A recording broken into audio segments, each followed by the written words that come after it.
Hi everyone, my name is Anthony Simon. Here to do the live blog. Actually, I'm here with my fiance. She will be the person I will interview. Um, Say hello. Hi. All right. So today we're talking about communication, culture, and changes at work. Me, I work at Frito Lay, so there's always change. In the business and the culture. Actually, almost at every aspect of my company, there's always change. So let's get started. So can you tell me your name and where you work at, please? Oh, I'm Ernie Thomas. I work for McLaren Health Plan. Okay. What is your job there? I'm a claims analyst. Okay. So can you give us kind of like just a little detail about your job? I process health insurance bills. I pay them. I make sure we give out the right amount for deductibles, co-pays, things of that nature. Okay. Thank you. Thank you. Okay. So coming from my type of job where I work directly with management to assign like jobs for the day. So communication like a huge process in my job. So how is communication there at your job? How do we communicate? Yeah, like How is it important? yeah.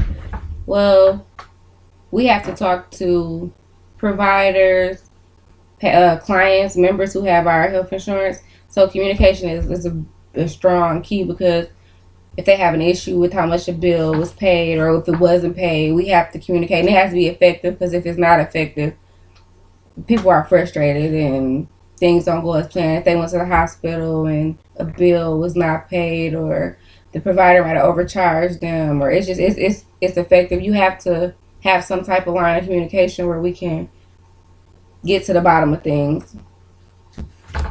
Okay.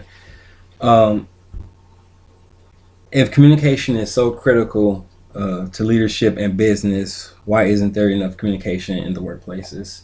Because I know, like for instance, my job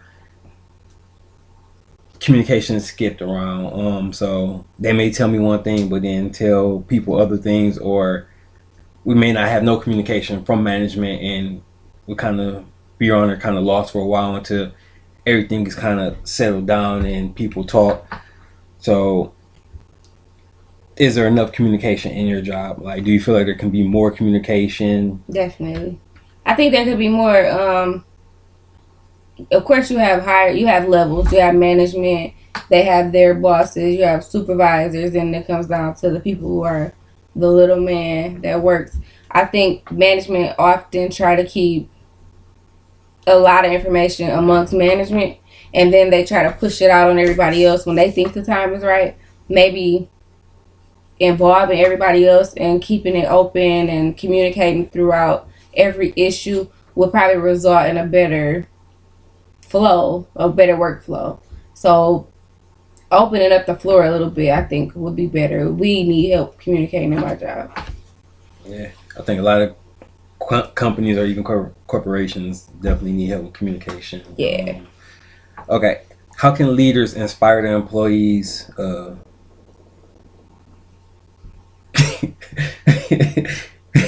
How can leaders inspire their employees when they don't have good news to share?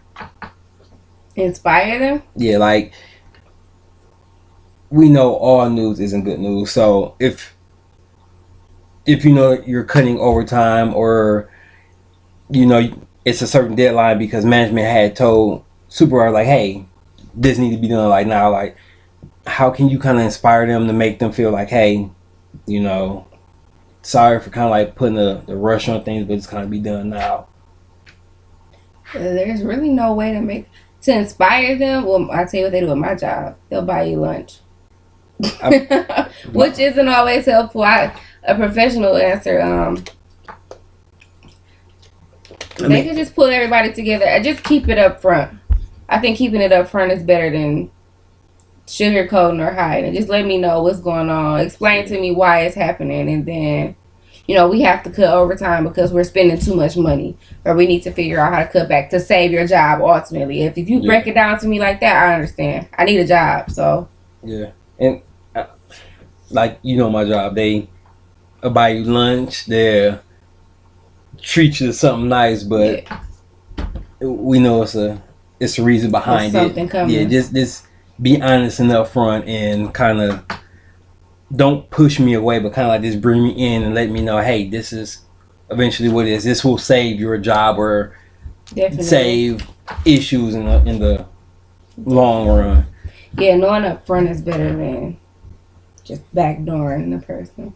Okay. Can you tell me a little bit about culture in your business? The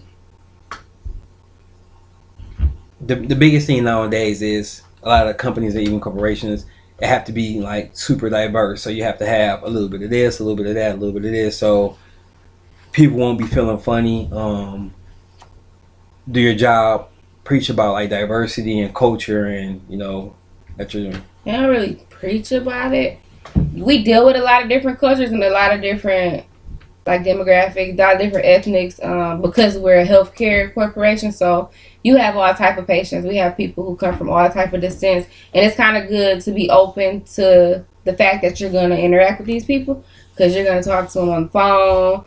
Some of them are going to come in, and you might not know how to handle somebody, but if you're just level headed and you're open to the fact that I might get a person to come in here from another country and they handle things differently over there. Just being open and trying and ready. You kind of got to be ready. The workplace itself is pretty diverse. There's a lot of different people that work there, age wise, race wise, and we all just kind of mingle. You just got to kind of be open and professional Yeah, in the workplace. So that's one thing, which I can't say about the younger generation because they're more open and accepted. to new things, to Yeah, new different, things. definitely, especially when you have to talk to people about anything customer service related on the Yeah. phone. It gets frustrating too sometimes, but just trying to be having patience helps too. Yes. Yeah, Yeah, I definitely have to patient. agree with that. Okay. So, as a company, like, well, with my company, they always tell us like, we want you to do bigger and better things. So, we help you with schooling. We will help you in any type of way to make your life a little bit better. So, how does your organization support your professional development and career growth? They offer training, they offer advancement. So they offer tools and things you might need to make you better now or to prepare you for a future position. So like my current position, there's levels. You have claim analyst 1, 2. You can keep going up. So if I went to my supervisor or my immediate manager and said, "Hey, I think I'm doing pretty good at this. I want to better I want to better myself, or I want to learn something different." They'll push me in another direction or give me the tools I need to go that step ahead.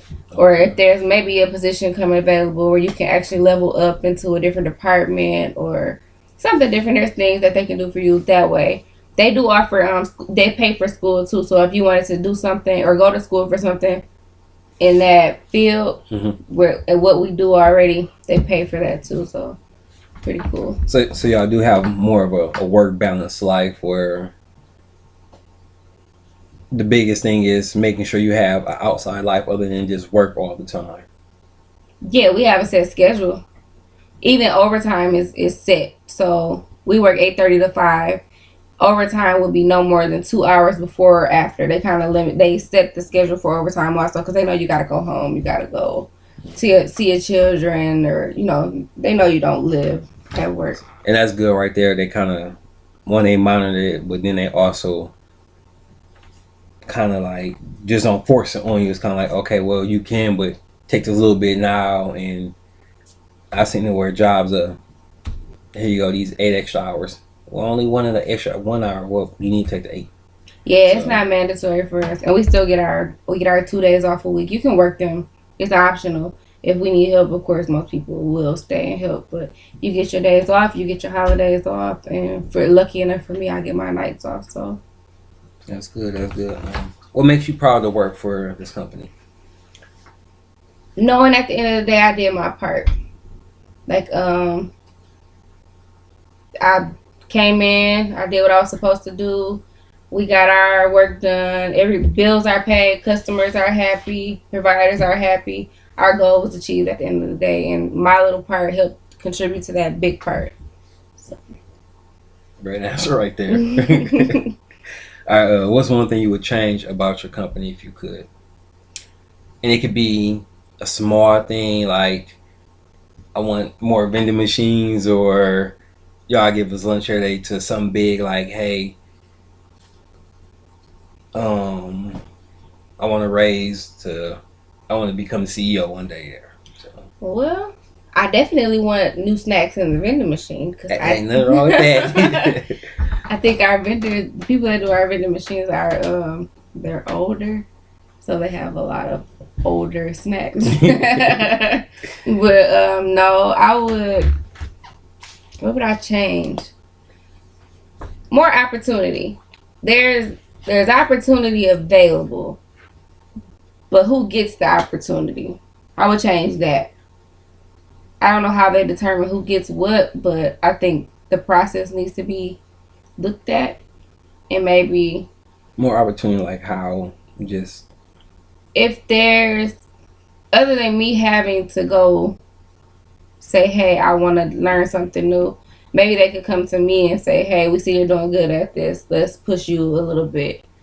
I don't know, I guess a little bit more recognition at the end of the day, a little bit more, I see you doing this, you're doing a good job, let's get you doing something else, or let's get you rolling towards supervisor, or I don't know, I think management probably needs a management class.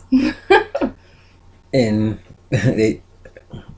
most people that become managers, if they haven't really started from the ground level, they really don't, a lot of times they don't even have an actual degree in that field. My managers where I work at, one of them have a degree in criminal justice, and he's over our chain and supply. So it's life frustrating, kind of takes you in different directions. So yeah, but then in my eyes, I think it's not fair, especially if I'm going to school for it, but then I get bumped because that person may know somebody and he'd be a good fit right here, but I just went to school for this for like 5 years to get my bachelor's, and I just got bumped just because he know the person that was hiring that person. So yeah, kind of like my job. If you know someone within the company, or you know someone that got you in the company, an opportunity might come quicker for you than a person just starting trying to work their way in themselves. So yeah, that if that could change in my job, I'd probably stay forever. Yeah, a lot of times it ain't about what you know, it's about who you know. And that, I think for most people, that would be probably one of the biggest changes, just in a company period. It's, my job is cool for change because I feel like my job will never stay the same. Like, they just rolled out a new process today where for our Krogers we have to wrap the whole carts. So it's a change, but it comes from headquarters. So we know that we can't say, well, we're not going to do this. This is a corporate thing. So now we don't have a pen or say so, even though we know it's going to add an extra 2-3 hours to our bulk pickers, but they don't care. They have to make these stores happy, so they have to do whatever. So since we in the process of talking about change, do you think change is good? Yeah, change is good, especially in my particular field, healthcare field. Technology and different advances make things easier, better, more efficient. So change is a good thing. It's not always bad. It might be uncomfortable sometimes, especially when you're in a rhythm or you're used to something being a certain way. So it might be uncomfortable at first, but it's always a good push to change something different. Granted, trial and error. Some things are trial and error, so you might have a change that's not as effective as you want it to be rather. But ultimately, change is good. Okay. Is it easy for you to adapt to change? And if it is, what advice would you give other people to have them look at change in a different perspective than what they may look at if they don't like change? I'm open to change, Is it always easy? No. Especially with my type of work, because we're typing and keying, and sometimes we have system updates and something changes, it slows us down, or it's not always easy for me to change, but I'm always open to doing it and trying to learn the new way. So a person that's not open to change, or that has to become acceptable to it, just having an open mind. If you open up your mind a little bit and just accept that this is changing, I gotta change with it. So if you just open about it, if your mind is open, it'll be fine. All right. Thank you for your time today. Thank you for all your great answers. All right. Thank you, Miss Thomas. I'm very welcome. So, You're welcome out. All right. Thank you, class, and I look forward to looking at your videos.